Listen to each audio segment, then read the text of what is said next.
Os he escrito un pequeño guión, porque digo que el título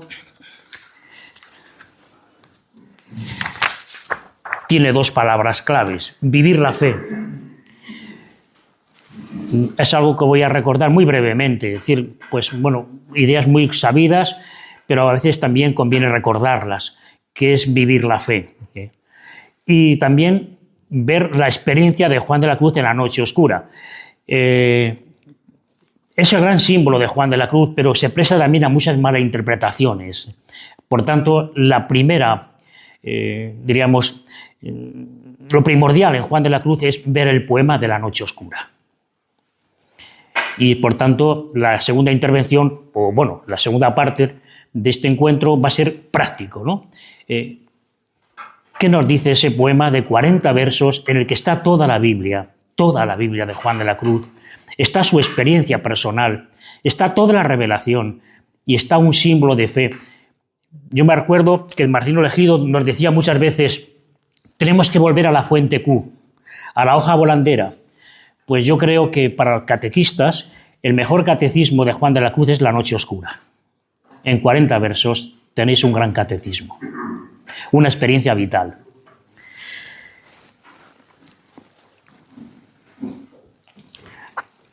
En el guión que os he puesto vamos a desarrollar unas premisas, digamos unas ideas previas, para luego abordar la parte práctica del poema.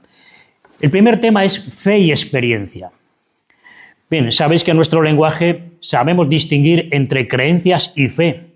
La palabra creencias admite el plural, creencias, pero la palabra fe no. La palabra fe no se puede poner en plural. Y por tanto es distinto las creencias de la fe. Y una prueba, digo, de que son distintas es que con la palabra creencias designamos el asentimiento a verdades, a ciertas verdades de la fe. En cambio, con la palabra fe nos referimos a una relación personal con Dios. Por eso la fe es una virtud teologal, proviene de Dios y lleva a Dios. Y la fe requiere experiencia, algo que hasta vísperas del Concilio Vaticano II la palabra experiencia, como sabéis, era maldita, estaba bajo sospecha de subjetividad. La palabra experiencia no. Es curioso que muertos Teresa de Jesús y Juan de la Cruz, los grandes maestros de la experiencia, ¿os acordáis que Teresa habla de las 3 etapas de la experiencia? Padecerla, entenderla y comunicarla. Y el carisma teresiano es la comunicación de la experiencia, vivir y comunicarla. Pues bueno, después de Trento, la palabra quedó bajo sospecha y hasta el Concilio Vaticano II no fue recuperada y limpiada por los grandes teólogos, Quillebert, Congar, Rahner, Delibac, todos, ¿verdad? Hoy, por cierto, la palabra experiencia es clave para entender la fe, porque es prioritaria la fe, primordial a la fe. Primero, Dios se comunica al hombre, a todo ser humano, mediante experiencias humanas. Y después, cuando esa experiencia cristaliza, es cuando se acoge en la fe.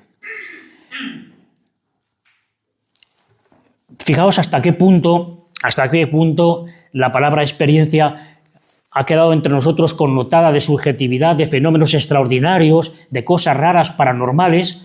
¿Os acordáis que el año 69 José María Gironella, ¿os acordáis, verdad? El de Los cipreses creen en Dios, aquella trilogía.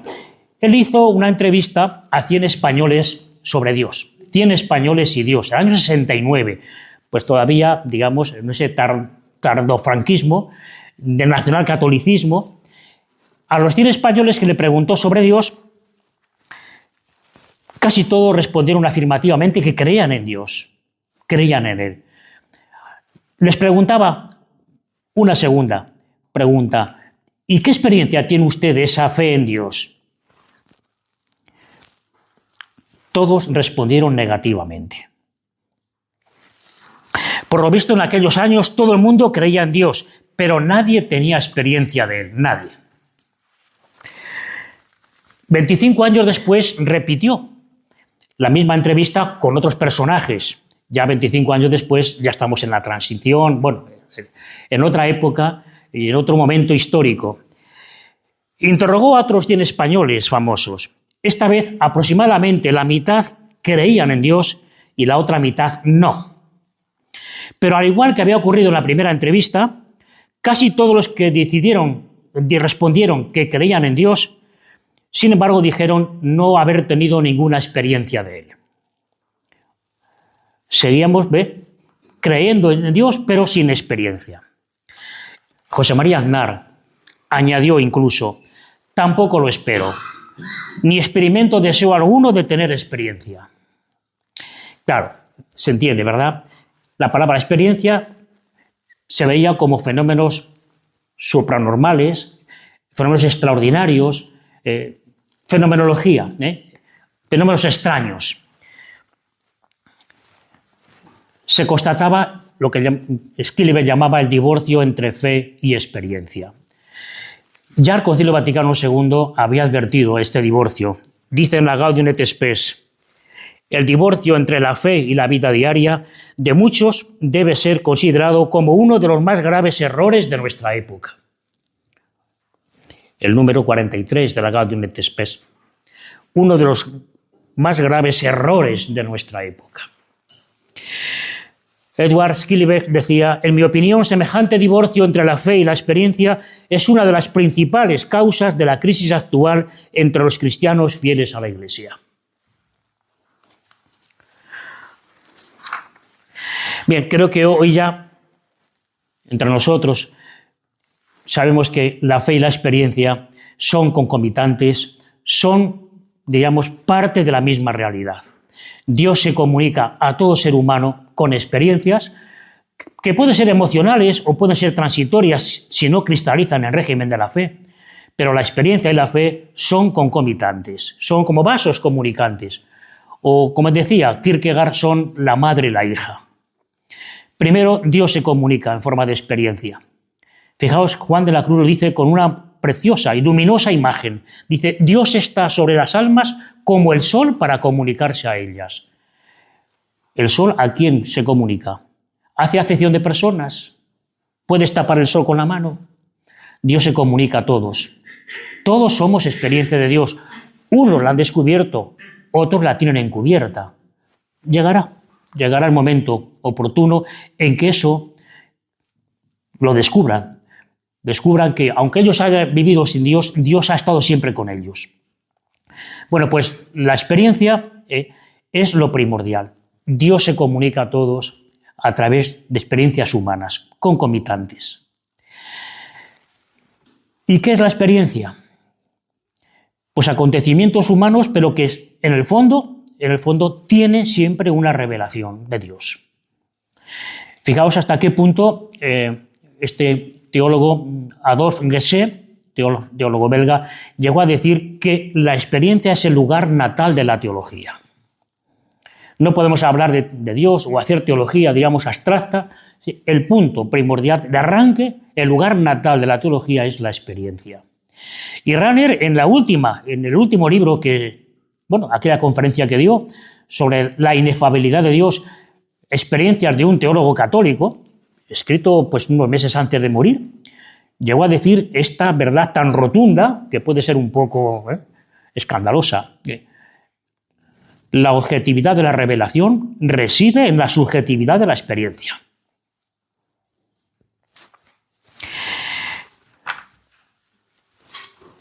La fe requiere experiencia. Está llamada a desarrollarse en experiencia. Y la experiencia se desarrolla en el interior de la fe. Son como la madre y la hija. Lo voy a decir con una serie de prefijos. La experiencia siempre nos precede y nos excede. Siempre es un exceso.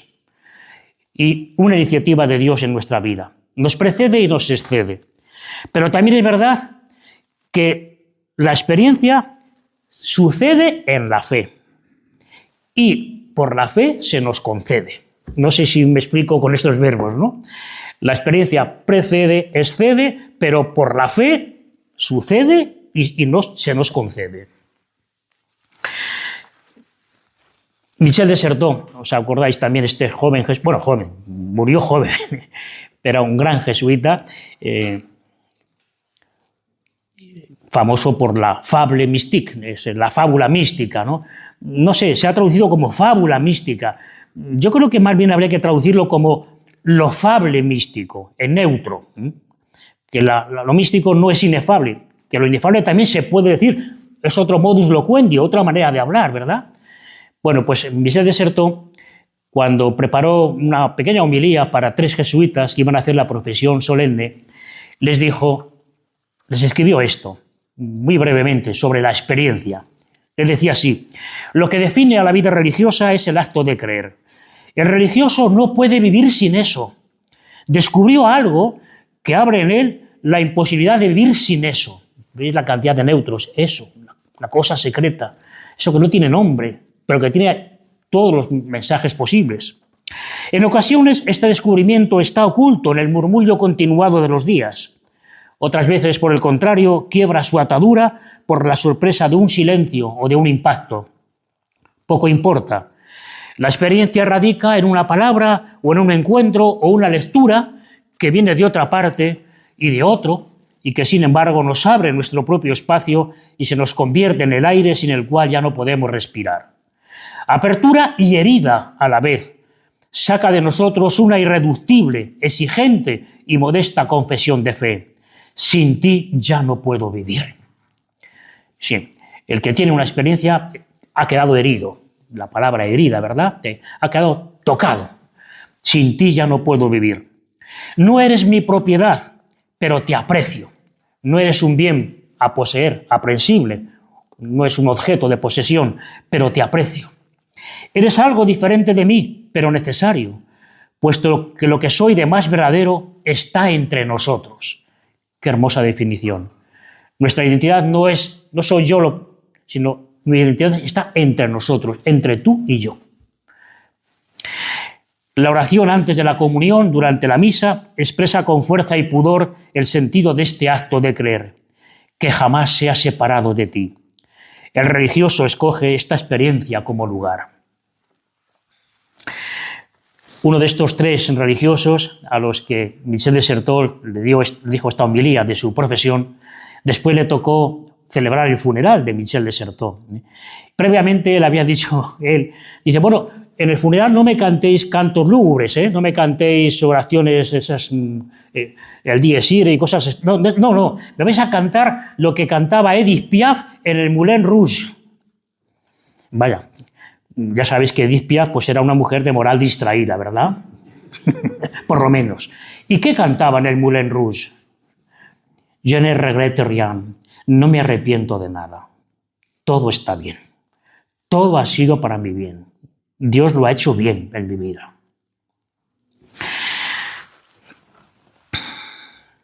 Vale, no digo más sobre este tema, ¿verdad? La fe y la experiencia son, decía Kierkegaard, como la madre y la hija. La madre es la experiencia, la hija es la fe. Y a veces la hija tiene que alimentar a la madre. Evidentemente, si no se acoge la experiencia en fe, si no decimos, heme aquí, ¿qué quieres de mí? Mándame. La experiencia no cristaliza. La experiencia se queda en emociones transitorias, pasajeras. Segundo punto, muy breve. Creer, en definitiva, es estar enamorado de Dios. Decimos que la fe implica una relación personal con Dios, una relación de comunión, de intimidad. La frase no es mía. Creer es estar enamorado de Dios, la dijo Bernard Lonergan, discípulo de Karl Rahner, este teólogo canadiense. Sabéis que en la Biblia un sinónimo de creer es conocer a Dios. Y el verbo conocer, pues no se trata de un conocimiento nocional, no es tanto una actividad intelectual, cuanto una experiencia íntima, amorosa, hasta el punto de que ese verbo, conocer, se utiliza para designar la relación entre los amantes. Santo Tomás de Aquino decía, por la fe, el alma cristiana establece con Dios como un cierto matrimonio espiritual. Yo le quitaría el cómo. Por la fe, entre Dios y el alma se realiza un matrimonio espiritual. Teresa de Jesús, en las Quintas Moradas, viene a decir lo mismo, que para hablar de la unión con Dios no conozco mejor símil, mejor comparación que la del matrimonio. Y San Tomás de Aquino citaba el texto de Oseas: te desposaré conmigo en la fe. Lonergan nos ha recordado que creer es estar enamorado de Dios. Y aquí ya evidentemente paso a Juan de la Cruz, porque eso es Juan de la Cruz. Juan de la Cruz, ante todo, es un poeta místico, es un enamorado de Dios. Fijaos, sus poemas no llegan a 1000 versos, 962, 15 poemas, no llegan a 1000, y en todos la palabra amor, en todos, como vocativo: a dónde te escondiste, amado, gocémonos, amado. Como sustantivo: buscando mis amores, con ansias en amores inflamada, o llama de amor viva, tras de un amoroso lance, como adjetivo. Todo en Juan de la Cruz, así como el mar sabe a sal, en Juan de la Cruz todo sabe a amor, todo. Y la palabra que más se utiliza. Incluso hasta el piropo, eso para que vosotros cuando hagáis una boda, pues se lo digáis a la novia. ¿Qué es un piropo? Son dos raíces griegas, ¿verdad? Piros es fuego y opos es ojo. Opo es mirada de fuego, tener fuego en los ojos. Cuando uno está enamorado se le notan los ojos, se le nota. También cuando uno está airado o enojado se le notan los ojos, ¿no? Fijaos cómo juega con la palabra enojos y con ojos, con apagar y encender. Dice en la canción 10 del cántico: apaga mis enojos, pues que a ninguno basta deshacerlos. Y ve ante mis ojos, pues eres lumbre de ellos y solo para ti quiero tenerlos. Un piropo. ¿Y qué piropo, no? Yo algunas veces se lo he dicho a las novias, se quedan así, admiradas, y le dan un codazo al novio y le dicen: anda, mi chico, aprende a decir piropos, anda. Bien, pues Juan de la Cruz, la verdad, es un místico y un poeta. El poeta místico por antonomasia. Y evidentemente es todo amor. Es un enamorado. Y de verdad creo que es la clave la que tenemos que presentar a Juan de la Cruz. Superemos ya las claves ascéticas, penitenciales, rigoristas, que no han conducido a nada, más bien a espantar a la gente y a considerarlo como un fenómeno, como un extraterrestre, Juan de la Cruz. Toda la geografía barroca que se montó sobre él pues ha sido disuasoria. Presentémoslo como lo que es, como un enamorado de Dios. Bien, la experiencia de Juan de la Cruz. Toda su obra procede de una experiencia de la realidad, descrita, él describe esa experiencia de la realidad, descrita con la intencionalidad de comunicarla, de ayudar a la de otros, a sacar a flote la experiencia de otros. Esa experiencia escondida que todos tenemos, incoativa más o menos, Juan de la Cruz describe la suya, pero con la intencionalidad didáctica de ayudar a la de otros. Y tiene su clave, fijaos, no en la palabra noche, no, sino en la palabra amor. La noche misma es tensión de amor. El amor es la clave tanto de la experiencia como del sistema místico de Juan de la Cruz. Es origen, motor y meta de todo el movimiento. Juan de la Cruz no es un obsesionado de las tesis, sino del amor recibido. Fijaos, la palabra amor es la séptima palabra más repetida de Juan de la Cruz. La primera palabra que más repite, hoy como tenemos concordancias informatizadas, la primera palabra es el verbo decir, con casi 5.000 repeticiones, 5.000.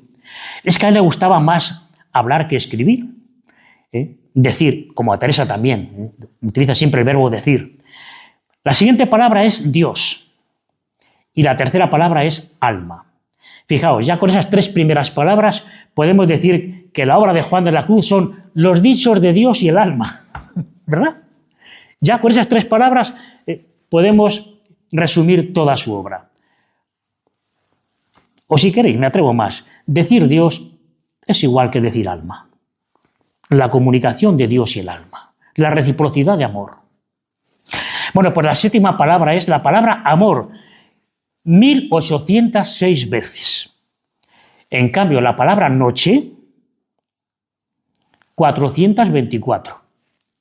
Y la palabra nada, pues la palabra nada, 373. No sé por qué le llamamos el doctor de las nadas, si prácticamente no tiene presencia la palabra nada. Habría que llamarlo el doctor del amor, el doctor místico, el doctor del enamorado. El inicio de todo consiste en caer en la cuenta de ser amado.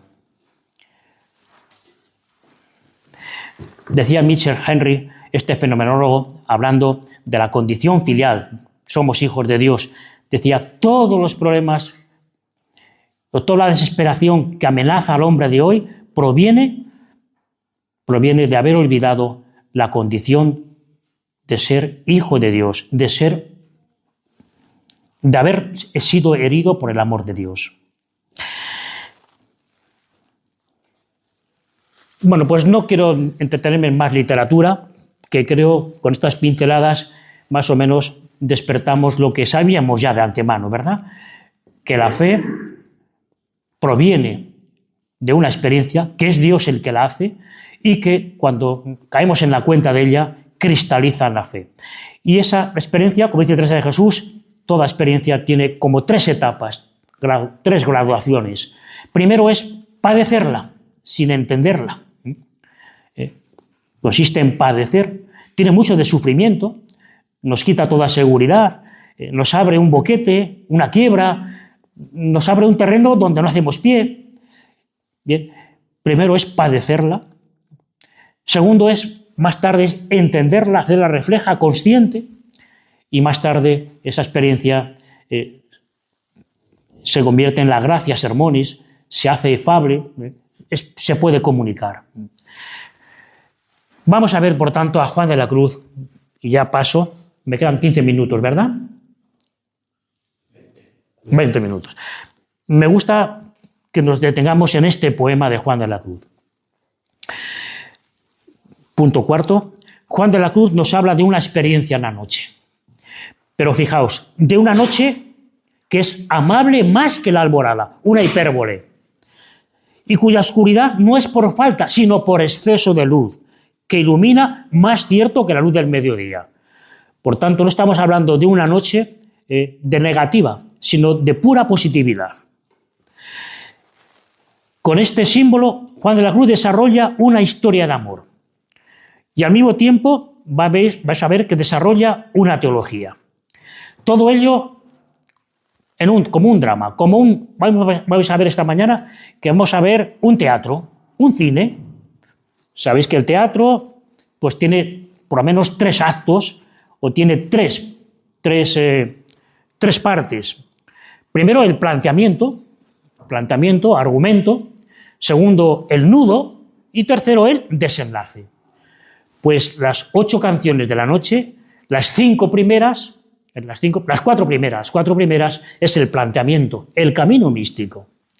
La 5, justo a medianoche, una estrofa de gran exultación lírica es el nudo. Y las 3 estrofas siguientes es el desenlace. Digo que desarrolla una historia de amor. Podríamos decir que este poema es una noche de amor con San Juan de la Cruz, pero al mismo tiempo desarrolla una confesión de fe, en la que se afirma la verdad permanente de la revelación bíblica, la historia del hombre divinizado en lo más profundo de su existencia. En este poema se revela Dios y se revela también la condición divina del hombre. Vais a ver que es un prodigio de perfección literaria en solo 40 versos. Número bíblico, ¿verdad? 40 versos, número perfecto, el múltiplo de 4, el mundo, por 10, por lo divino, la divinidad. Y el poema se anuncia con este rótulo. Leemos juntos el rótulo, todos. Canciones del alma que se goza de haber llegado al alto estado de la perfección, que es la unión con Dios por el camino de la negación espiritual. Canciones, música plural, 8 canciones. Cada estrofa tiene vida propia, es como un mini poema. Pues 8 canciones, música plural, del alma. ¿Y quién es el alma? ¿Un alma en pena? El alma, para Juan de la Cruz, palabra que tenemos que recuperar, ya lo avisó María Zambrano cuando hablaba una verdad sobre el alma. El alma es una hipóstasis de la unión, una hipóstasis de la unión del alma con Cristo y con toda la creación. Por tanto, el alma no es una cosa, digamos, un rincón. Es, como diría Unamuno, es un yo hecho mundo. Un yo hecho mundo. El universo hecho consciente en ti mismo. Repito, es una hipóstasis de la persona humana redimida por Cristo y unida a toda la creación. Canciones del alma, que se goza, fijaos, que se goza. Son canciones fruitivas, canciones de gozo. ¿Por qué? Porque han llegado al alto estado. Por tanto, están cantadas desde la cumbre. El poeta, desde la cumbre, mira hacia atrás, hace como un flashback y dice, ¡oh! Cuando iba haciendo ese camino, a lo mejor no, pero ahora, desde lo alto, se goza de haber llegado. ¿Y a dónde? Al alto estado de la perfección. ¿Perfección moral? No.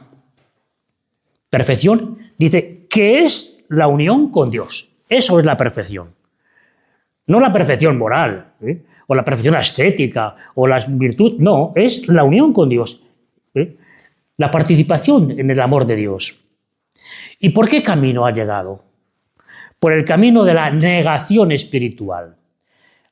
¿Cuál es la negación espiritual? Las virtudes teologales, que te quitan todo lo que no es Dios y consiguientemente te juntan con Él, que son paradójicas. Esa es la negación. La negación espiritual, menos por menos es más. Bueno, pues vamos a ver esto. Yo voy a enunciar el poema. Lo primero es escucharlo. Una vez que se escucha, digamos, se va filtrando al interior, lo vamos grabando. Yo proclamo el poema y vosotros simplemente no leáis nada. Al escucharlo, me decís después la estructura del poema, por los silencios que hayamos hecho. En una noche oscura, con ansias, en amores inflamada, oh dichosa aventura, salí sin ser notada, estando ya mi casa sosegada. A oscuras y segura, por la secreta escala disfrazada, oh dichosa aventura, a oscuras y encelada, estando ya mi casa sosegada. En la noche dichosa, en secreto que nadie me veía, ni yo miraba cosa, sin otra luz y guía, sino la que en el corazón ardía. Aquesta me guiaba, más cierto que la luz del mediodía, a donde me esperaba, quien yo bien me sabía, en parte donde nadie parecía.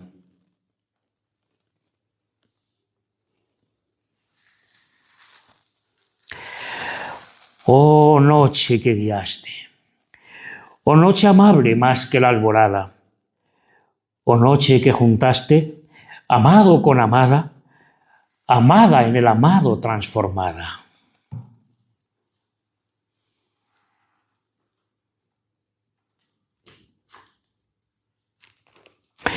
En mi pecho florido, que entero para él solo se guardaba, allí quedó dormido, y yo le regalaba, y el ventalle de cedros aire daba. El aire de la almena, cuando yo sus cabellos esparcía, con su mano serena, en mi cuello hería, y todos mis sentidos suspendía. Quedéme y olvidéme, el rostro recliné sobre el amado, cesó todo y dejéme, dejando mi cuidado entre las azucenas olvidado.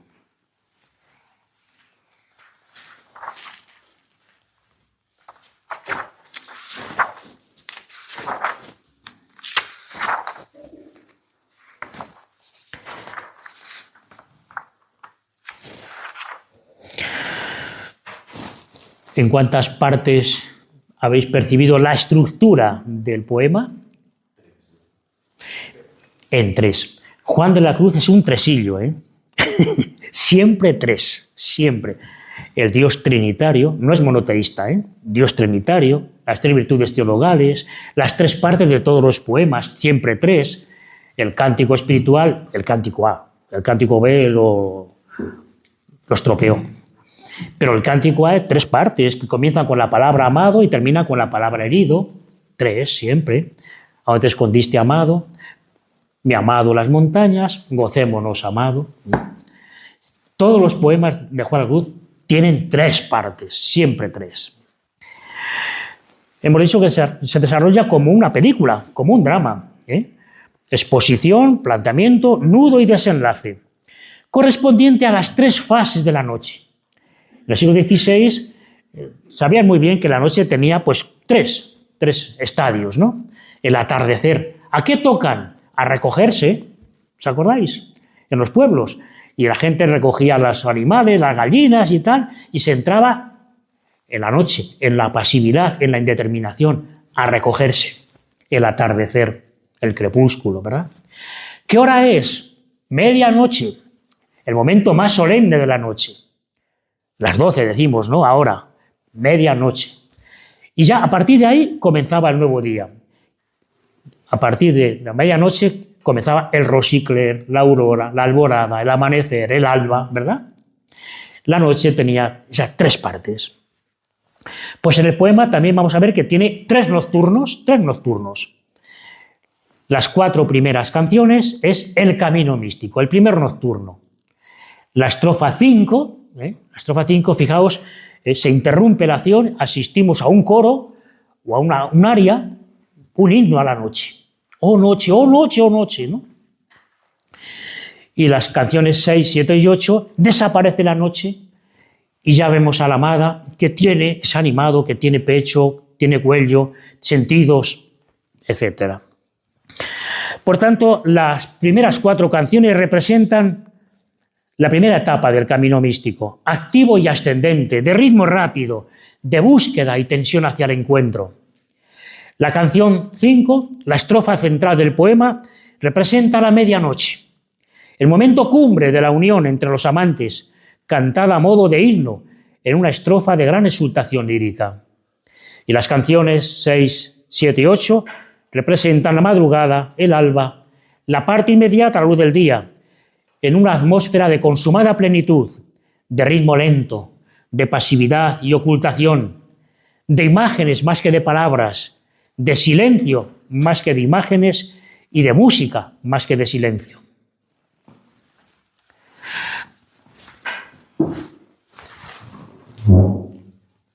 Comentamos, declaramos, llevamos a nueva claridad. Declarar no es, digamos, estropear, sino es iluminar la primera estrofa, la primera canción, todos juntos.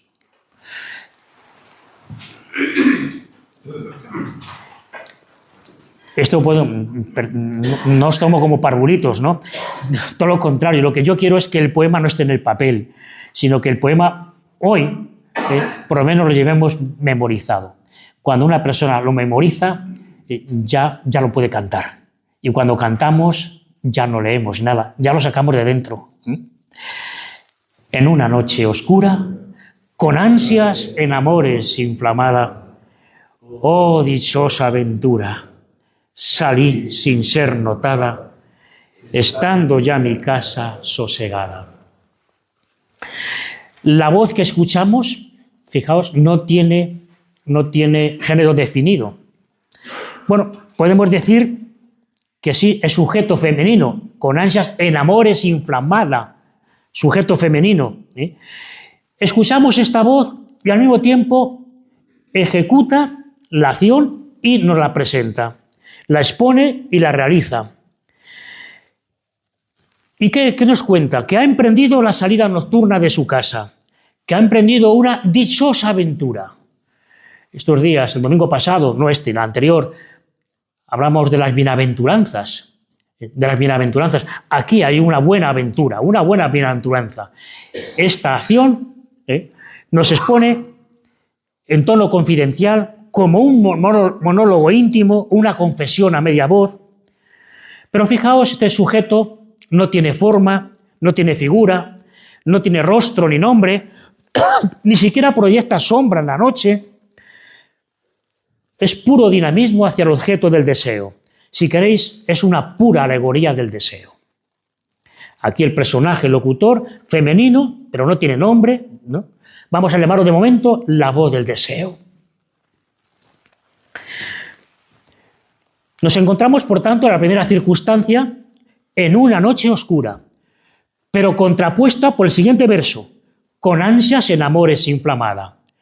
Una noche oscura y al mismo tiempo inflamada en amores. Noche oscura y luz.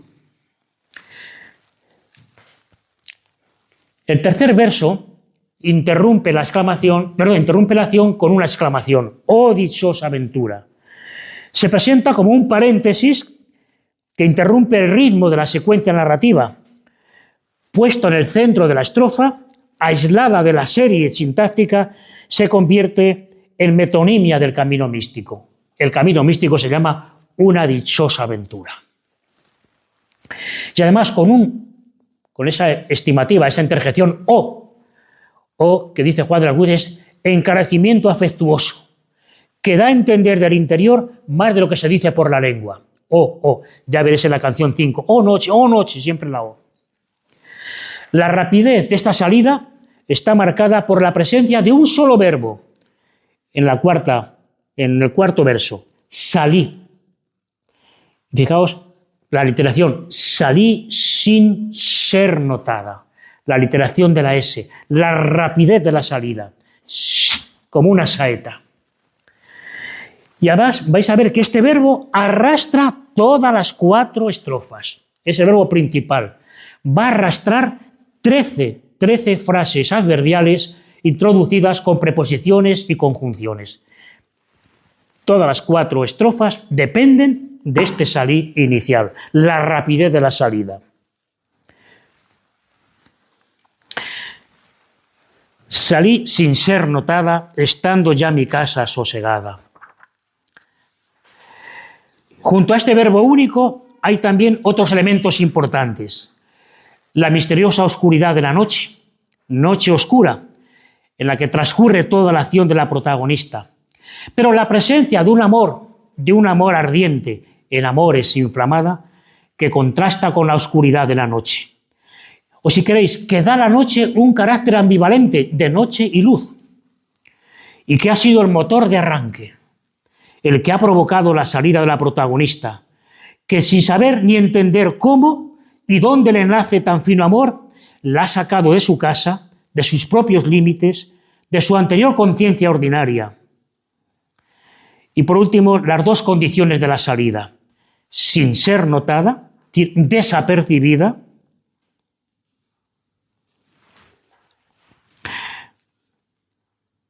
de manera que nada ni nadie la pudiese impedir, y estando ya mi casa sosegada, en paz y quietud estables, con la serenidad de quien se siente confiado en la libertad del amor.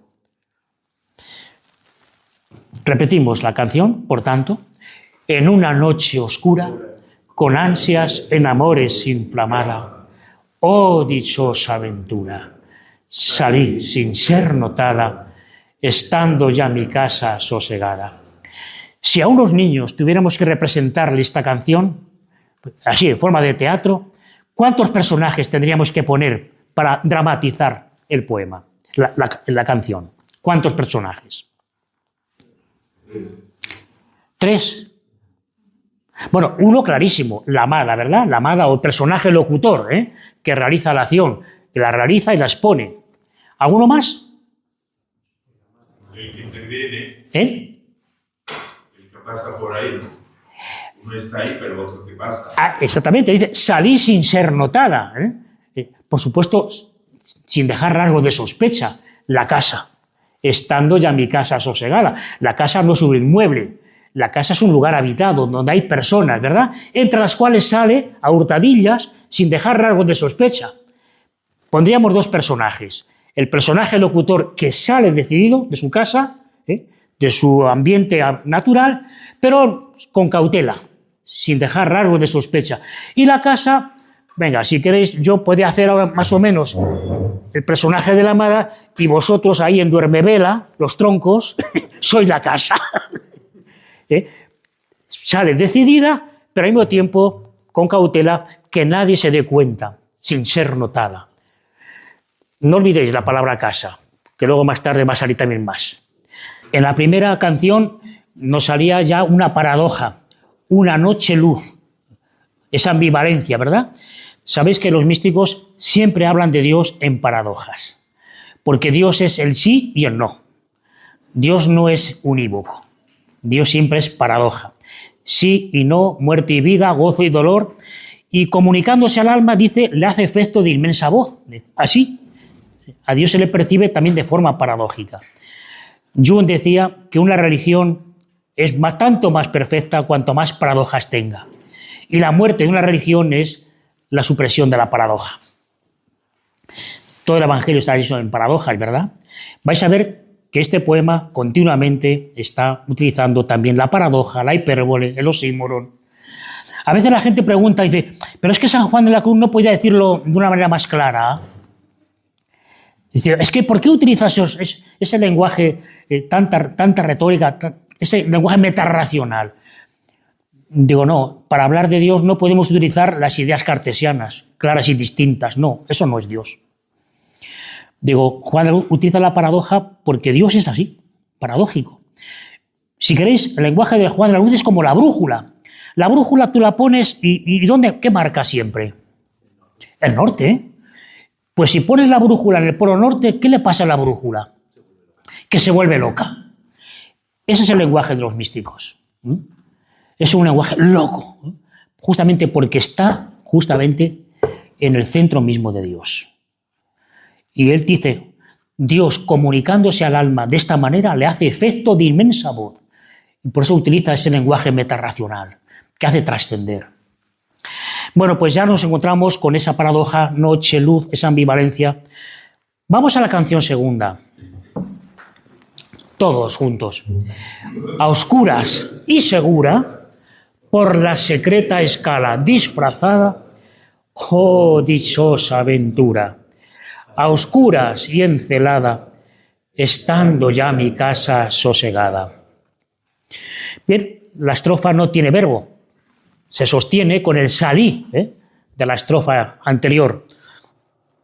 Está envuelta en la misma atmósfera nocturna, pero ahora más densa, como sugiere la doble repetición del término a oscuras y segura, a oscuras y encelada.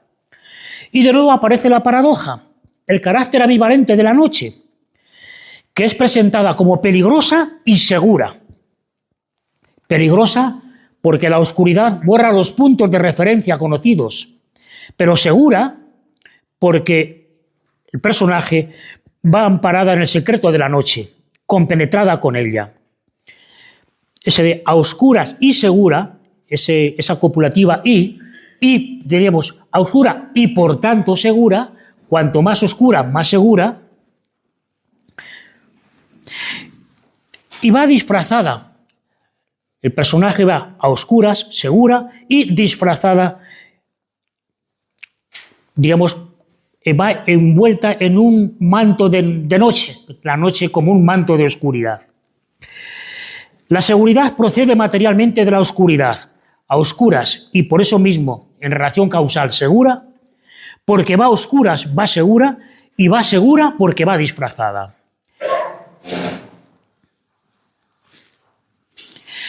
El personaje ya no está saliendo de casa, ahora ya está más allá. ¿Dónde?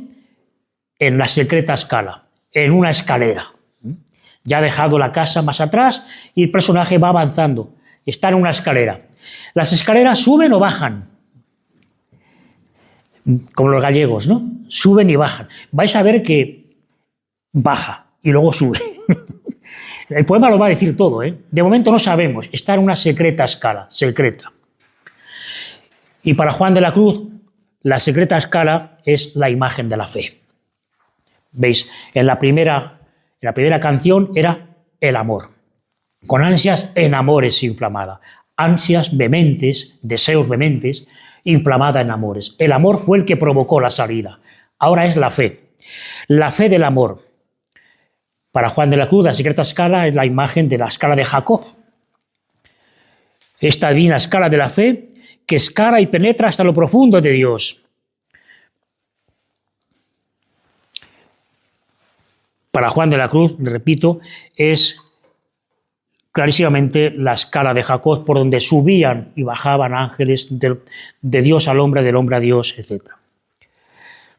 Y se repite, como veis, 2 versos en idéntica posición. 2 versos de la anterior se repiten también en la segunda canción, en idéntica posición. El tercero y el quinto. Oh, dichosa aventura, estando ya mi casa sosegada.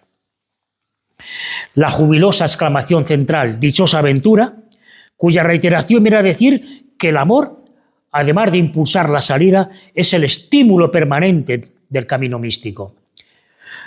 Y el verso, estando ya mi casa sosegada, sobre esa paz interior con la que el sujeto va adentrándose en la noche.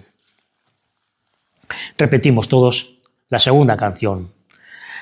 Crece la oscuridad, crece la seguridad, va disfrazada en un manto, como diría el Salmo,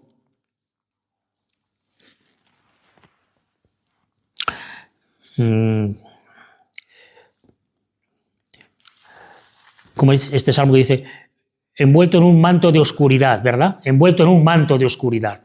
Va disfrazada con la noche, como compañera discreta, como con una confidente, la noche compenetrada con la noche.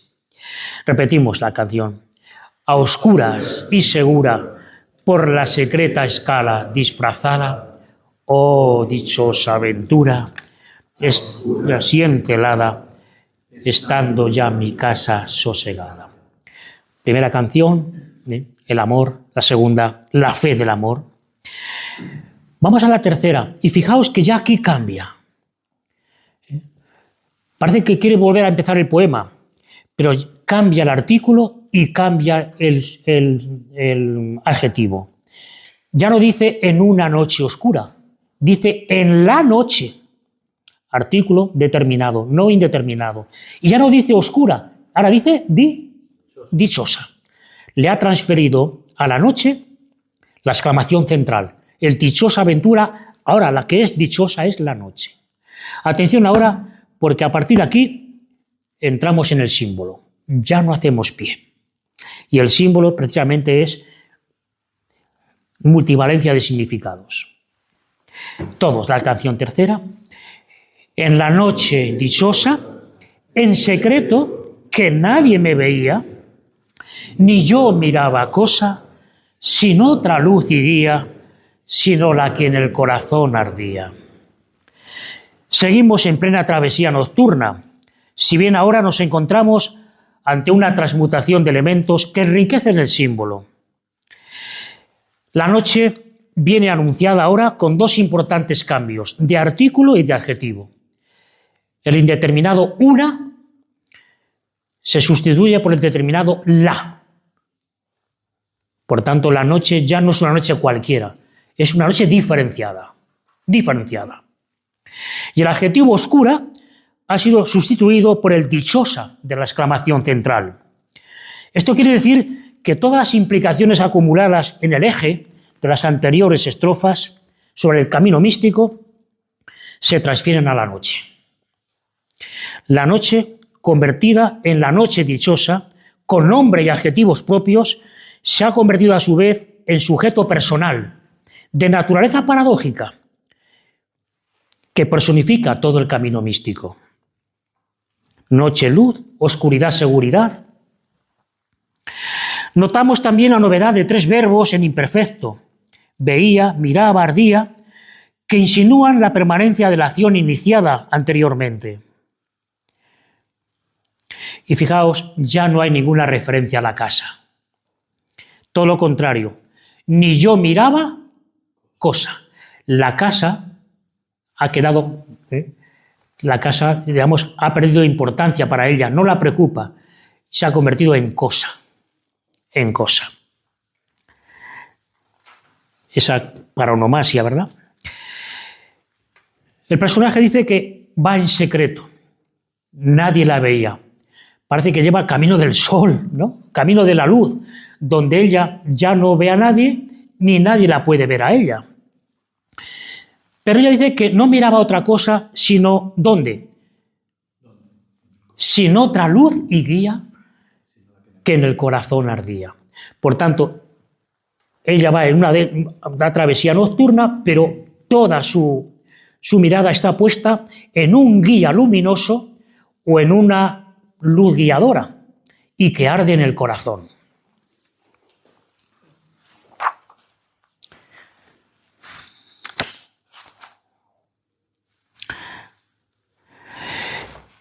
El lugar donde previene esa luz que brilla, que arde, que es luz y fuego, infinita luz e infinito fuego, es el corazón. ¿El corazón de quién? ¿De quién? De la persona que sabe. Fijaos que antes dice mi casa, la casa venía precedida por el posesivo mi casa, ahora no dice mi corazón, dice el corazón. El corazón. No hay ningún posesivo. Por lo que en principio se hace difícil de atribuir a alguien. Bueno, a primera vista podría ser el corazón de la amada, pero ¿no podría ser también el corazón de la noche? La imagen del corazón es ciertamente una metáfora del amor.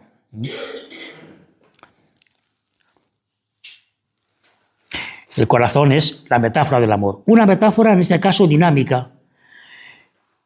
En genitivo objetivo, el corazón de la amada es su más íntima sustancia, a lo que más puede llegar su ser y virtud y la fuerza de su operación.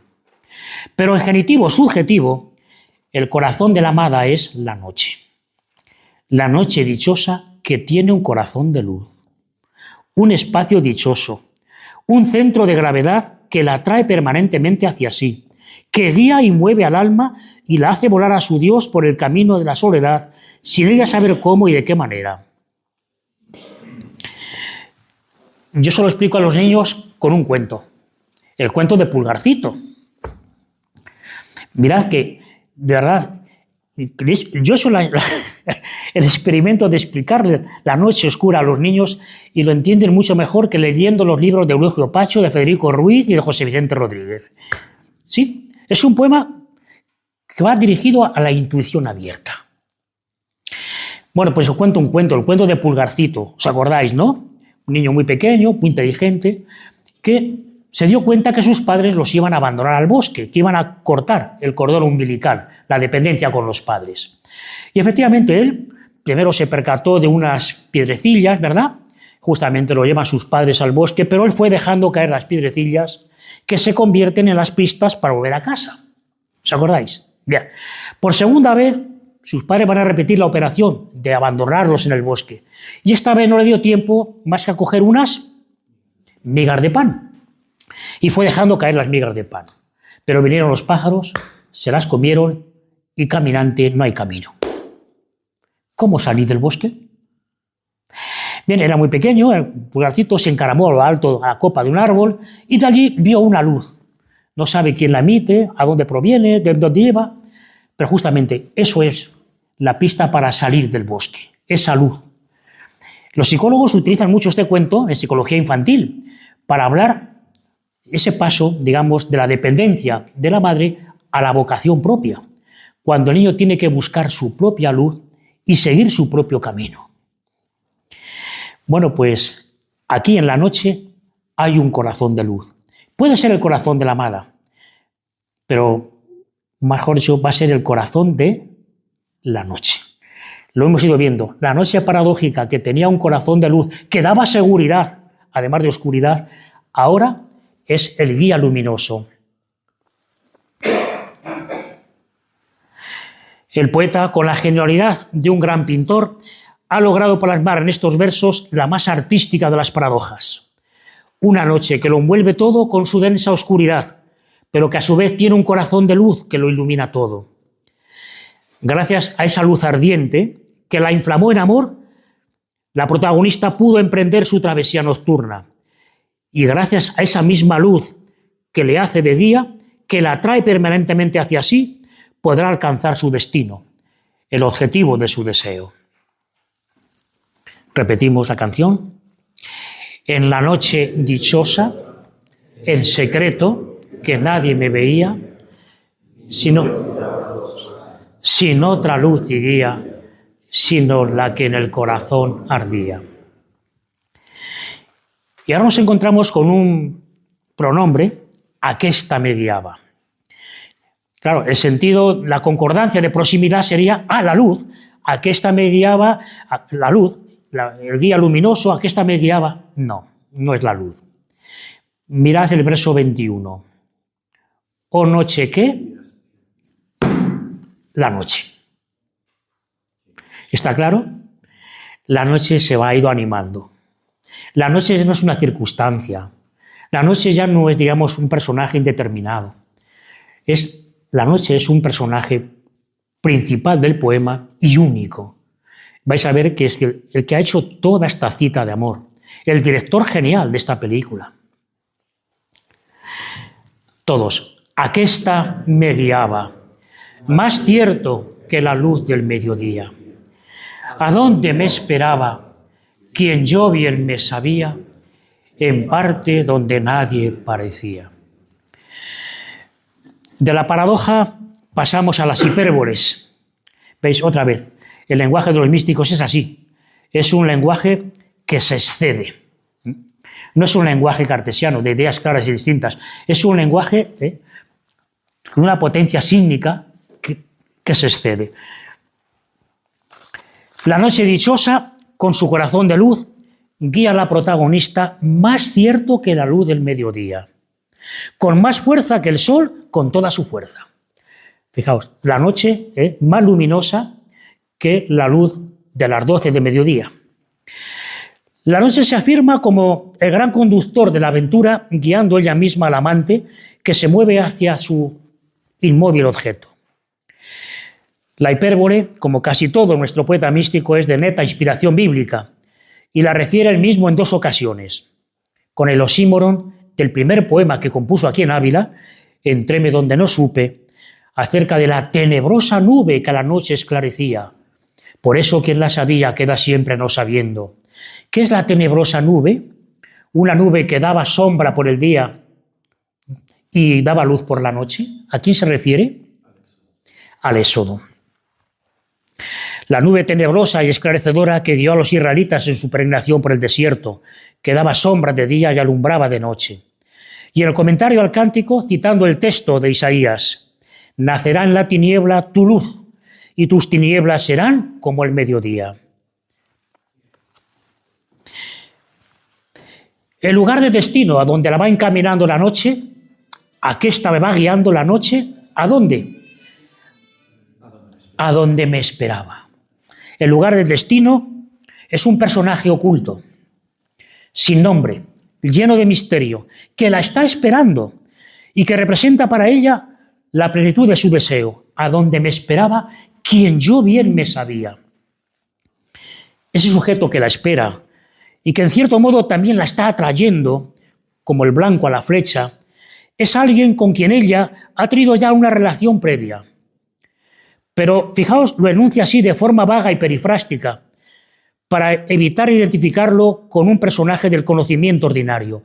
No dice quien yo conocía, sino quien yo bien me sabía. Sabía es un saber sabroso, de sapere, de saber, no de conocer, no de posesión. Aludiendo a un conocimiento sabroso, de experiencia personal. El camino recorrido a estas alturas hace ver un claro contraste entre el lugar de salida, mi casa, y el de destino, un lugar indefinido. ¿Dónde? En parte donde nadie parecía, donde no hay nadie más que ese personaje que la está atrayendo. Un lugar de profunda soledad, de secreta intimidad. Ahora se comprende que toda la importancia que se ha venido dando al secreto en las anteriores estrofas Y fijaos, desde esta última estrofa se entiende todo el camino místico. Perdón. La primera estrofa, la que provocó la salida, fue el amor. La siguiente estrofa, la fe del amor. A la fe siempre le dedica 2 estrofas, siempre 2, 2. Por tanto, la segunda y la tercera, la fe. La fe que guía, luminosa, ilustradísima, dice Juan de la Cruz. La fe ilustradísima. Y la canción cuarta, a donde me esperaba, la esperanza. El primer nocturno, por tanto, termina con el dinamismo teologal del camino místico, las 3 virtudes teologales, el amor, la fe y la esperanza, que operan y crecen juntas, por cuanto esas 3 virtudes teologales andan en uno, son el medio y disposición para la unión del alma con Dios. Bien, el planteamiento, la exposición, las 3 virtudes teologales, el camino místico. Pasamos a la medianoche, revelación a medianoche, o fuego a medianoche. La estrofa 5, todos juntos. Oh noche que guiaste, oh noche amable más que la alborada, oh noche que juntaste, amado con amada, amada en el amado transformada. Justo en la mitad del poema se suspende la acción dramática y asistimos en una especie de relámpago a una escena de plenitud en la que la voz del sujeto locutor adquiere tonos de coro, de un aria, y anuncia de manera solemne el cumplimiento de un hecho extraordinario, la unión. Estamos en la estrofa central, en el corazón del símbolo, en la medianoche, que totalmente es oscura, y enunciada por 3 veces con la interjección estimativa O. Fijaos, la noche había que ponerlo con mayúscula. Y precedida con la O noche, O noche, O noche. Toda la estrofa viene a ser una pura exclamación sin verbo, pues como ya vio Damos Alonso, esas 2 acciones verbales introducidas por relativo, que guiaste, que juntaste, tienen una función adjetiva más que verbal. Lo mismo que amable. Por tanto, una estrofa es casi sin verbos, pura exclamación.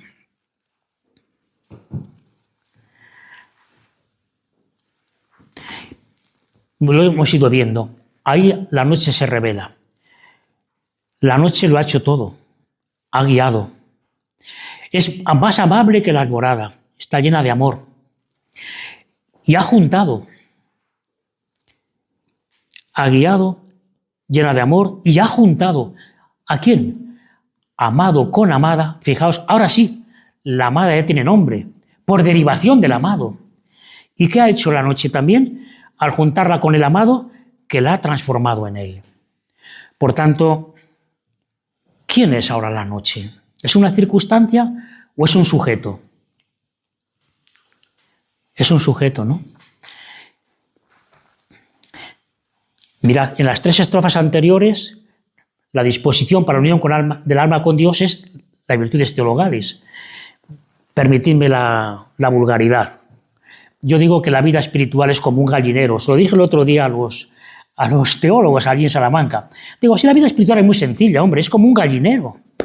Tú quieres colocar a las gallinas, las quieres colocar por razones, la pones aquí, no te muevas, coges la otra, ya se descolocó la anterior, no la vas a colocar. No. Pero si pones 3 palitos, ellas solas se suben, y tan ricamente. Catequesis, por favor, poned 3 palitos. Las 3 virtudes teologales. Y todos nos subimos. Todos. Fijaos que Teresa de Jesús en el camino de perfección, las 3 virtudes teologales. Juan de la Cruz, todo el camino místico, las 3 virtudes teologales. Martín Velasco nos decía muchas veces, es el perfil del cristiano del siglo XXI, la vida teologal. Bueno, pues la noche ahora que lo ha hecho todo, el director de la película, que ha guiado a la amada, que la ha llevado al amado, que la ha unido con el amado y la ha transformado en él. Esta noche es mucha noche, ¿no? ¿Quién es? ¿Os da vergüenza decirlo? ¿Quién?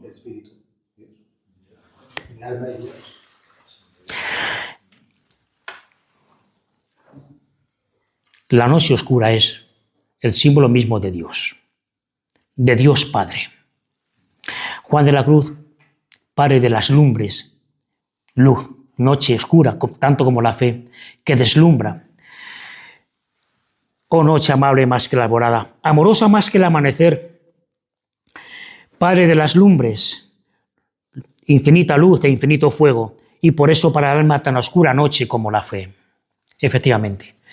Fijaos, Juan de la Cruz, a partir de ahora, ha cambiado el código bucólico, el código erótico, si queréis, por el código místico. A partir de ahora, descubriendo que la noche no es una noche atmosférica o una noche amorosa, de amor humano, sino que es de amor divino, el poema cambia de plano. Totalmente. Este es un billete de 5 euros, ¿no? 5. ¿Dónde está el valor de este billete? Lo infalsificable del billete, ¿dónde está? ¿En los aspectos externos? ¿En el número? ¿Dónde está lo infalsificable? Lo que le da el valor a este billete. ¿Dónde está? ¿Eh? No. No. El billete puesto en un determinado ángulo de la luz esconde una figura, un sello de agua. Ahí está la gracia eficiente del billete. Pues justamente, ¿dónde está la gracia eficiente del poema de Juan de la Cruz? Descubriendo que la noche es Dios Padre. Que el poema ya no es un poema de amor humano, sino que es un poema bíblico. ¿Se entiende esto? Jesús, más o menos, primordialmente. Claro, luego después nosotros decimos, no, la noche, la purificación de la noche activa del espíritu. Eso es secundario. Primordialmente, la noche es Dios. Evidentemente, Dios comunicándose, pues purifica, pero primordialmente, por favor, la noche es Dios Padre. Si no, San Juan de la Cruz no funciona. Si nos quedamos en los aspectos secundarios, hemos perdido la gracia eficiente de San Juan de la Cruz.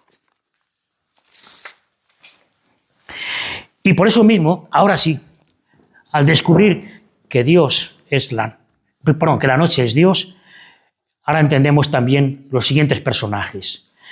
¿Quién es el amado? ¿Quién es el bien amado de la noche? Claro, Cristo. Desde esta perspectiva bíblico-cristiana se comprende fácilmente la identidad personal del amado, que el poema mantiene en secreto, sin ninguna descripción física, pero es Cristo, el amado de la noche, el Hijo bien amado del Padre, manifestado en la plenitud de los tiempos y nacido a medianoche, ¿no? ¿Cuándo celebramos el nacimiento de Cristo? A medianoche, y en la noche más larga del año. A medianoche y la noche más larga. La noche más corta es 6 meses antes, ¿no? Que celebramos otro nacimiento. ¿Y qué dice Juan Bautista? Conviene que yo mengüe para que él crezca. A partir del 24 de junio va menguando el día y va creciendo la noche, ¿no? Y celebramos a medianoche el nacimiento del sol invicto. Fijaos, en la noche el sol.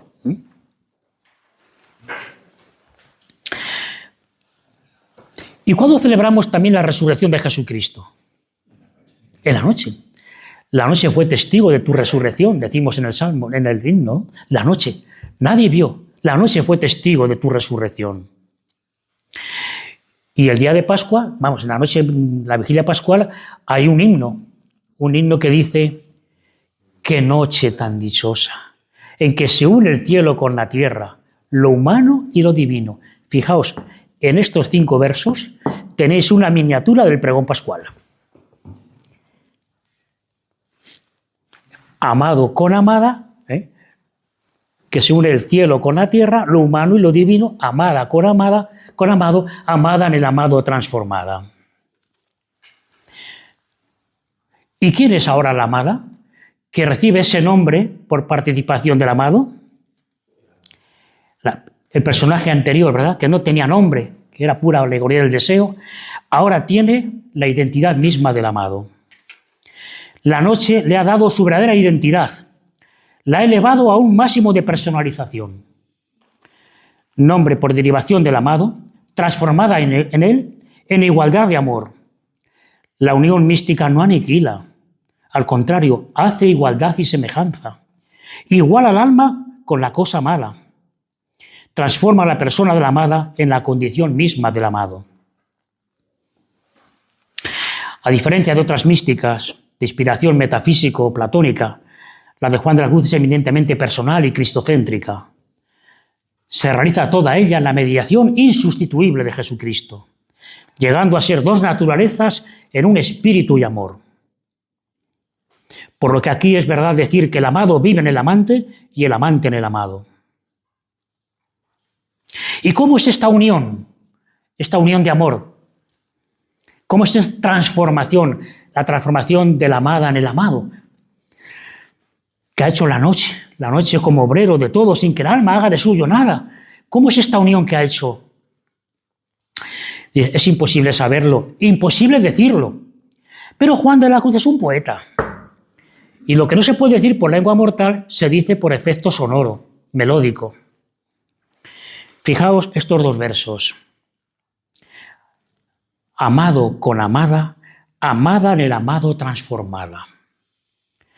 La rima ado-ada es toda una imagen verbal del entrelazamiento de los amantes.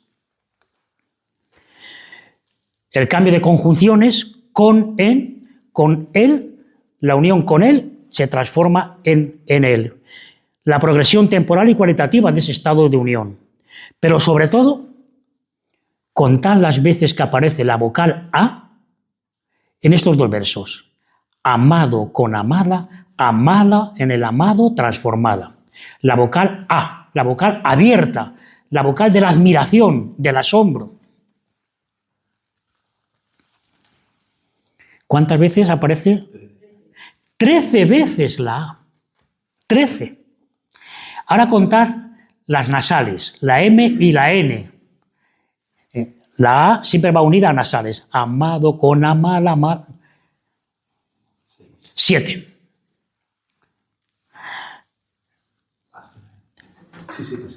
Siete.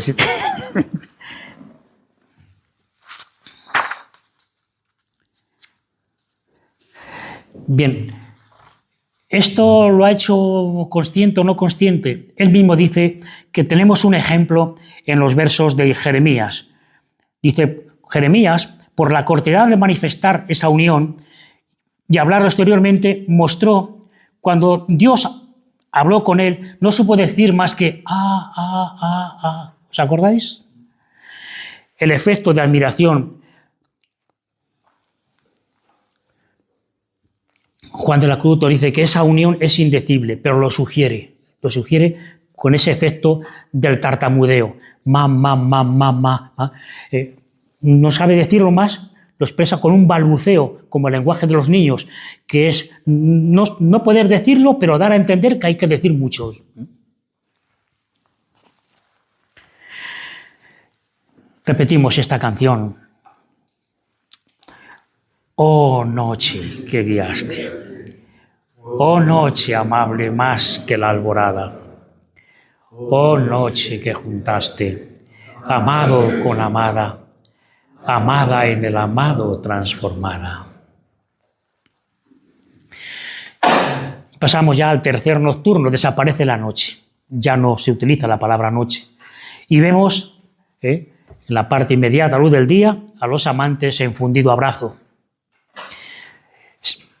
Dice ella, el sujeto locutor, todos, en mi pecho florido, que entero para él solo se guardaba, allí quedó dormido, y yo le regalaba, y el ventalle de cedros aire daba. La acción dramática que parecía haber terminado en la canción anterior se reanuda ahora, pero de otra manera. El sujeto de la noche ha desaparecido. El amado apenas se le vislumbra a la luz del alba y se hunde en un profundo sueño. El amado se duerme. ¿Dónde? En el pecho florido de la amada. allí quedó dormido. Está él allí de ordinario como dormido en este abrazo con la esposa. La amada, en cambio, se ha animado. Antes no tenía forma, ¿verdad? No tenía forma ni figura humana. Ahora tiene pecho, tiene cuello, tiene sentidos, tiene rostro. Y es ella la que lleva la iniciativa de la acción. Yo le regalaba. La noche ha cedido a la amada su protagonismo. La acción visible es mínima. Apenas hay movimiento. Solo el gesto acariciador de la amada y el correr del aire que producen los cedros. Son los cedros los que producen el aire. No es el aire el que hace mover a los cedros. No. El poeta ha sustituido la causa por el efecto. Los cedros no son movidos por el aire, sino que lo producen al mover sus ramas. Se nos hace ver así que la vivencia mística y la poesía transforman la realidad, la transforman. Ha animado también a los cedros. Como si tuvieran personalidad, la creación entera contribuye a un pacífico refrigerio del amado. Se une al gesto acariciador de la amada.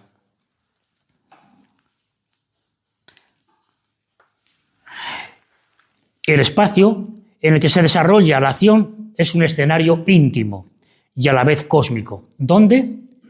En el pecho florido de la amada. Aquella secreta escala por la que descendía la amada, ¿a dónde ha conducido? Al más profundo centro, al más profundo centro, al pecho. El pecho, en sentido metafórico, diríamos el más profundo centro. Y además, florido. Nosotros decimos Pascua florida. Fijaos, es muy difícil traducir la poesía de Juan de la Cruz. Este florido, claro, en francés lo ponen dans ma poitrine ornée de fleurs, adornado de flores, como una hawaiana, ¿no? No, esto es como una rosa que tú la ves por la noche, ves el botón, el capullo, y dices, esta rosa se abre esta noche. Y vas por la mañana, florida. Bueno, pues pecho florido es el pecho abierto de la amada como una Pascua florida, ¿no? Se ha abierto en todo su ser. Fijaos, la serie florido, cedros, aire, configura un lugar idílico, un locus amenus de extraordinaria densidad. La amada es un jardín en el que la presencia del amado lo llena todo. La amada ha vuelto al día primero de la creación. Pero además, fijaos también esta imagen escultórica. Miradlo. Así como descubrimos en el billete la imagen de Dios, mirad una imagen de una amada que tiene en su regazo al amado, a Cristo dormido y que lo está acariciando. ¿Qué imagen escultórica es esa? Una piedad. La amada tiene la condición misma de una Virgen Madre. Y fijaos las tres notas amorosas, significadas por el segundo verso. Que entero para él solo se guardaba. Ese pecho, ese lugar que lo llena todo él, dice que entero, íntegramente, para él solo, exclusivamente, se guardaba íntimamente. Las tres notas de la integridad amorosa. La amada, fijaos que os decía al principio que aquí más que palabras hay imágenes. Hay imágenes. La amada tiene ahora la imagen, la connotación misma de una Virgen Madre. Juntos, canción 6. En mi pecho florido, que entero para él solo se guardaba, allí quedó dormido y yo le regalaba, y el ventalle de cedros aire daba.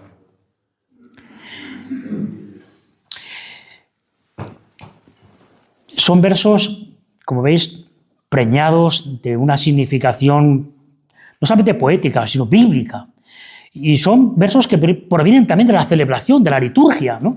Y que se pueden llevar a la celebración, a la liturgia, incluso a la oración personal. Yo os confieso que hay veces cuando uno no está para nada, que vas a la oración y estás pues, aturdido, no logras hacer un poco de sosiego, de serenidad. Digo, pues mira, voy, que rece el Señor por mí, que me ore Él a mí. Y yo me quedo pues con esta canción 6, la repitas con frecuencia, en mi pecho florido que entero para el solo se guardaba, allí quedó dormido y yo le regalaba. Pues adoptar la postura de la confianza de una Virgen Madre que tiene a su Hijo en lo más profundo centro de su ser. Pasamos a la canción 7. Fijaos, ahora nos vamos a la parte más alta de un supuesto castillo, ¿no? Las almenas. La escalera bajaba y ahora sube. Todos. El aire de la almena, cuando yo sus cabellos esparcía, con su mano serena en mi cuello hería y todos mis sentidos suspendía.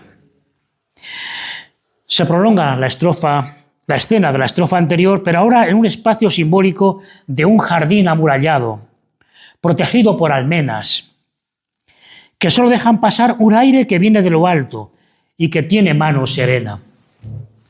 Bueno, como estamos aquí en una ciudad amurallada, ¿qué son las almenas?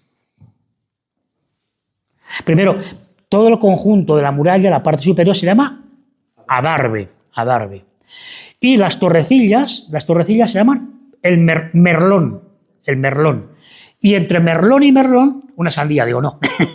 Entre merlón y merlón está la almena, que es el espacio, el hueco. La almena, por tanto, es un vacío, por donde viene el aire, o por donde el vigía, el centinela, mira, ¿no? Por tanto, las torres son merlones, y el espacio entre torre y torre es la almena. Por ahí viene un aire. Fijaos, un aire no natural. Viene de lo alto y tiene mano. ¿Y qué hace? Que toca a la amada. La amada, así con sus tensa, como las cuerdas de una cítara, el aire toca a la amada y le saca una música. Como hace el maestro, ¿verdad? Herir la guitarra, decimos, mi cuello hería. Bueno, me parece que ya no hace falta insistir mucho, ¿no? Dentro del símbolo bíblico, ¿quién es ese aire que tiene mano serena? ¿Quién?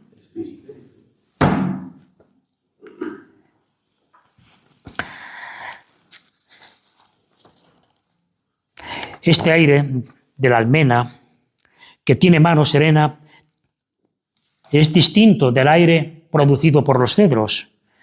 El de ahora no tiene una procedencia natural y además de táctil, parece ser de esencia musical, semejándose a un maestro que con su mano serena hiere el cuello de la amada, tenso como las cuerdas de una cítara, y saca de ella la melodía original, la música callada que lleva dentro. La oda de Fray Luis de León a Francisco de Salinas nos puede ayudar a entender mejor el sentido de esta estrofa. ¿Os acordáis? Salinas era un músico ciego y le dice así Fray Luis de León: el aire se serena y viste de hermosura y luz no usada, Salinas, cuando suena la música extremada por vuestra sabia mano gobernada. Traspasa el aire todo, hasta llegar a las más altas esferas, y oye allí otro modo de no perecedera música, que es la fuente y la primera. Oh desmayo dichoso, oh muerte que das vida, oh dulce olvido, durás en tu reposo sin ser restituido jamás a este bajo y vil sentido. Oh, suene de continuo, Salinas, vuestro son en mis oídos, por quien al bien divino despiertan los sentidos, quedando a lo demás adormecidos. Para Fray Luis, el gran maestro a que esta inmensa cítara ha aplicado es Dios, que gobierna el cosmos, tañéndolo a manera de cítara. Para nuestro poeta místico Zazo, ¿verdad? Ese aire de mano serena es el Espíritu Santo, que con su toque delicado arranca del alma la música callada, la melodía que en sí misma llevaba y se la da a gustar.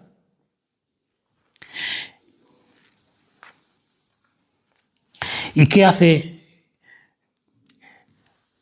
la noche en la unión con el amado hizo la unión, la igualdad de amor. ¿Y qué hace ahora el Espíritu Santo? Y todos mis sentidos, suspendía no quiere decir interrumpir, sino elevar. Elevar. Fijaos que en estas dos estrofas, en la 6 y en la 7, tenemos una perfecta sinestesia. Todos los sentidos han quedado anegados, pero no suprimidos, sino anegados por exceso. Hay una perfecta sinestesia, dije. Un momentito.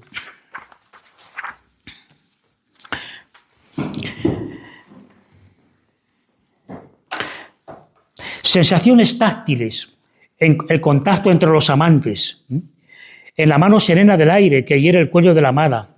Sensaciones acústicas y olfativas, el sonido de la brisa, de los cedros, el perfume de los cedros. ¿De qué sustancia se saca del cedro? La resina. Perdón, el incienso. El incienso. Una auténtica sinestesia que ha satisfecho todos los sentidos y que ha sido producida por ese aire amoroso que sabrosamente hiere, satisfaciendo el apetito del que deseaba el tal refrigerio. Porque entonces se regala y recrea el sentido del tacto, y con este regalo del tacto siente el oído gran regalo y deleite en el sonido, y el silbo del aire, porque ese toque de Dios satisface grandemente y regala la sustancia del alma, cumpliendo suavemente su apetito, que era de verse en la tal unión.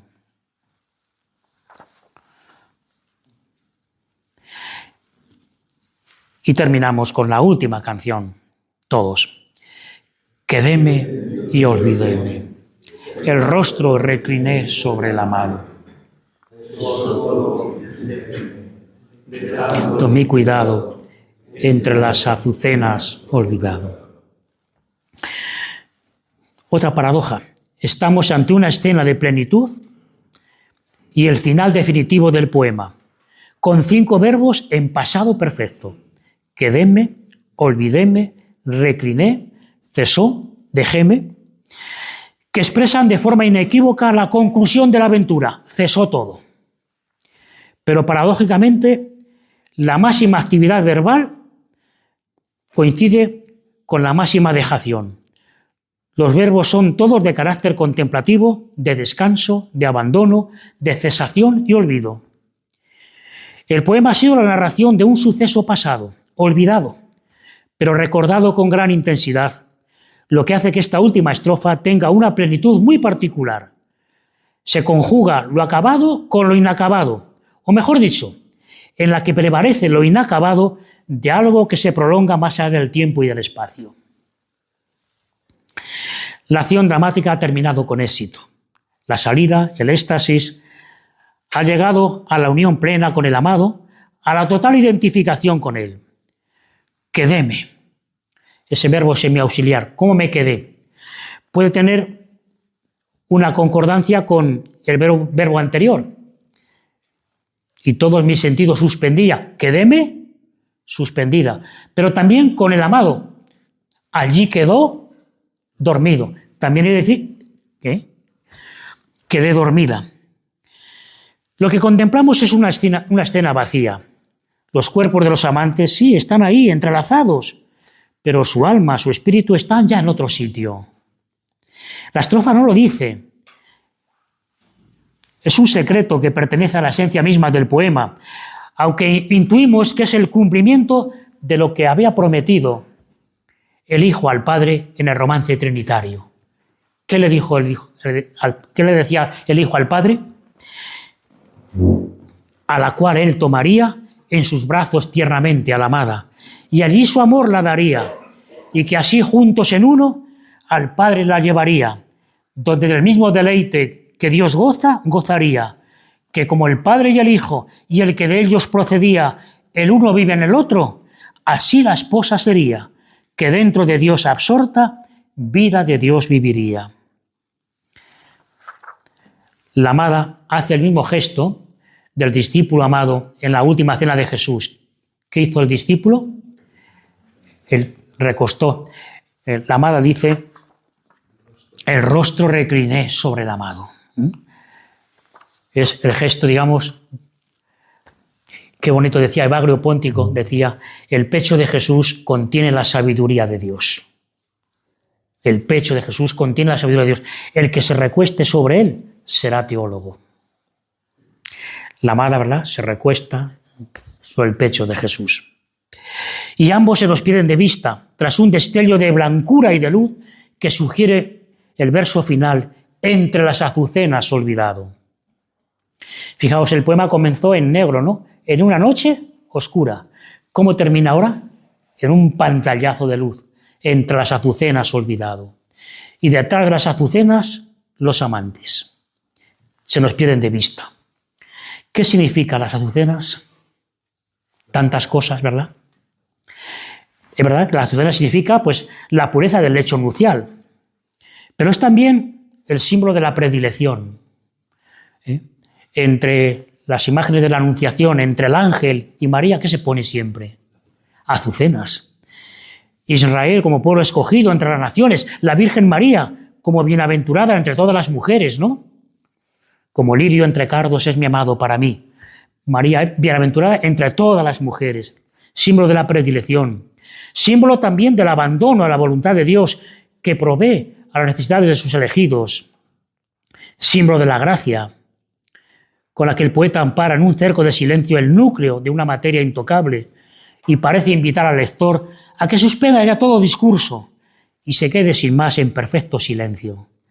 En ese estado de contemplación sin imágenes, en que el alma gusta de estarse a solas con atención amorosa a Dios, sin particular consideración, en paz interior y quietud y descanso y sin actos y ejercicios de las potencias, sino solo con la atención y noticia general amorosa que decimos, sin particular inteligencia, sin entender sobre qué, como quien abre los ojos con la advertencia de amor.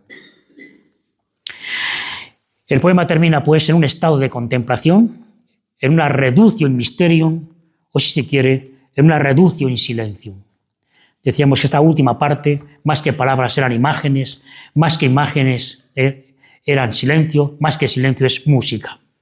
Porque el poema, ¿cómo termina? Fijaos, todo el poema termina con consonantes nasales, como una nana, y con fricativas, SR, como un arrullo, es decir, como una canción de cuna. ¿Veis?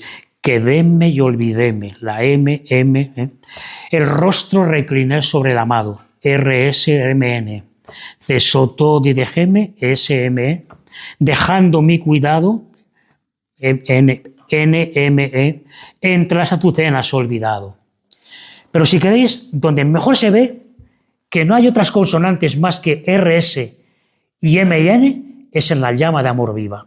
Yo creo que es la mejor canción de toda la lírica universal, no española, universal, en La llama, la última, cuando dice, cuán manso y amoroso, MNRS, cuán manso y amoroso, recuerdas en mi seno, despiertas, sales de mi seno, RSMN, y en tu aspirar sabroso, RSR, de bien y gloria lleno, MRR, cuán delicadamente me enamoras. Genial. Una canción sin torsión gramatical, sin hipérbaton, de sintaxis cristalina, y solamente con esas palabras, con esas consonantes, MN, nasales, RS, la canción de cuna. Es una canción de cuna. Así termina el poema. 2 minutos para terminar yo también. Y después participamos. Os dije que este poema, además de un relato de amor, precioso relato de amor, es también un poema teológico, o teologal. Es un símbolo de fe. Abilio me pidió, el poema reza así, el título, ¿verdad? Vivir la fe en la experiencia de la noche oscura. Vivir la fe. Aquí tenemos un símbolo de fe.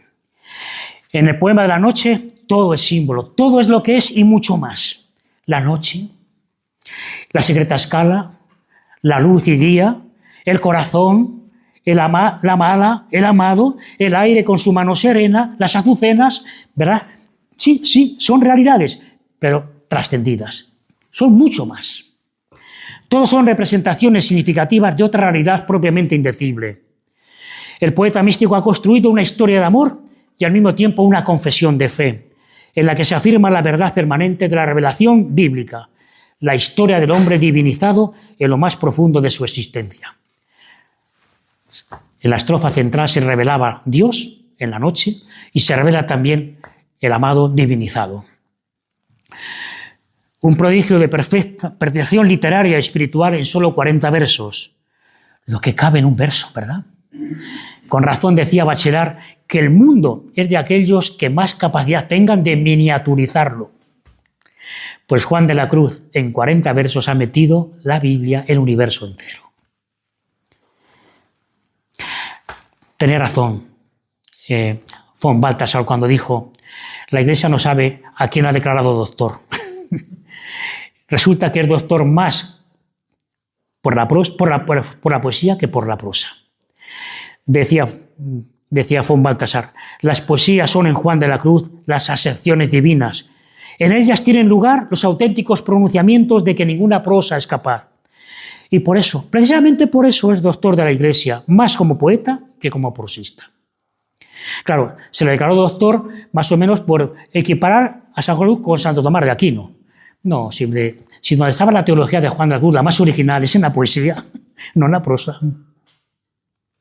El poema es un símbolo incluso desde el punto de vista teológico, un símbolo de fe. En el sentido de San Agustín, decía San Agustín, el símbolo es la regla de fe brevemente compendiada, de tal modo que instruye al espíritu, no cargue la memoria, sea enunciada en pocas palabras por las cuales se consiga mucho. Un verbum breviatum o breviarium fidei, que condensa como el símbolo apostólico la sustancia de la Escritura. Eso eran precisamente los primeros credos, no un catálogo de verdades que había que aceptar, sino símbolos breviarios de la fe, profesiones de fe, confesiones de fe, expresiones del acto mismo de fe. Rahner, en su reiterado esfuerzo por elaborar fórmulas breves de la fe cristiana, decía: hay que buscar nuevas formas de expresar la fe, pero que sean fórmulas breves, para que el espíritu, el corazón y también la memoria, cuya repetición no llegue a causar aburrimiento, si de verdad se concentrase en lo que es decididamente esencial, en aquello que el hombre experimenta no como una ideología, sino como la realidad sentida y experimentada de su propia vida.